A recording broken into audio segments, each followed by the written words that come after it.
જય ગિરનારી દર્શક મિત્રો, પવિત્ર ગિરનાર પર્વતની આસપાસ યોજાતી પંચકોશી લીલી પરિક્રમા ને ભારે વરસાદને કારણે સ્થગિત કરી દેવામાં આવી છે.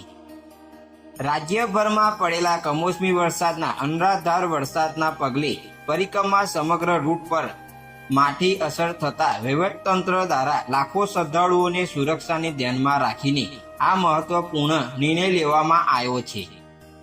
પરિક્રમાનો માર્ગ ધોવાયો છે.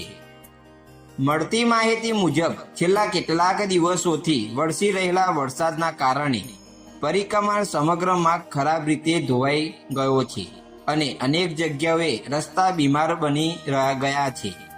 આ રૂટ પર પગપાળા ચાલવું અત્યંત જોખમી બની શકે છે. તેમ હોવાથી જ્યાં સુધી વરસાદ તિથિ સુધરે નહીં ત્યાં સુધી પરિક્રમા સ્થગિત રાખવાનો નિર્ણય લેવામાં આવ્યો છે. સાધુ સંતોની સમિતિથી લેવાયો નિર્ણય. લીલી પરિક્રમાને સ્થગિત કરવા અંગેનો આખરી નિર્ણય વહીવટતંત્ર અને ગિરનારના સાધુ સંતો વચ્ચે યોજાયેલી સંયુક્ત બેઠક બાદ લેવામાં આવ્યો હતો. સર્વસંમતિથી નક્કી કરવામાં આવ્યું હતું કે શ્રદ્ધાળુઓને જીવનું જોખમ લેવું યોગ્ય નથી. પરંપરા જાળવવા સાધુ સંતો પ્રતિકાત્મક પરિક્રમા કરશે.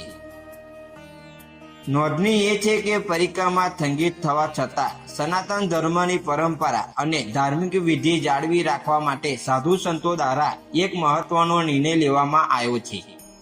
સાધુ સંતો દ્વારા પ્રતિકાત્મક પરિક્રમા કરવા આવશે, જે માટે 1 નવેમ્બરનું મુહૂર્ત નક્કી કરવામાં આવ્યું છે. 1 તારીખે મુહૂર્ત કર્યા બાદ 2 નવેમ્બરે ગિરનારના સાધુ સંતો દ્વારા પ્રતિકાત્મક પરિક્રમા કરવામાં આવશે, જેથી પરંપરાના લોપ ના થાય. આ પ્રતિકાત્મક પરિક્રમા માત્ર સાધુ સંતોની જોડાશે અને સામાન્ય શ્રદ્ધાળુઓનો આ રૂટ પર સંપૂર્ણ પ્રતિબંધ રહેશે. કારતક સુદ 11 થી પૂનમ દરમિયાન યોજાતી આ પરિક્રમા લાખો ભક્તો ગિરનારની આસપાસ જંગલોમાં પરિક્રમા કરતા હોય છે. જો કે આ વર્ષે તંત્રના આ નિયમને પગલે દૂર દૂરથી આવનાર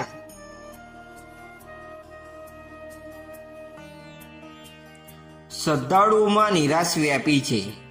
તંત્ર દ્વારા આગામી નિર્ણય ન આવે ત્યાં સુધી ભક્તોને ગિરનાર તરફ પ્રયાસ ના કરવો વિનંતી કરવામાં આવી છે. મિત્રો, આવા નવા વિડીયો જોવા માટે અમારી ચેનલને સબસ્ક્રાઈબ કરો.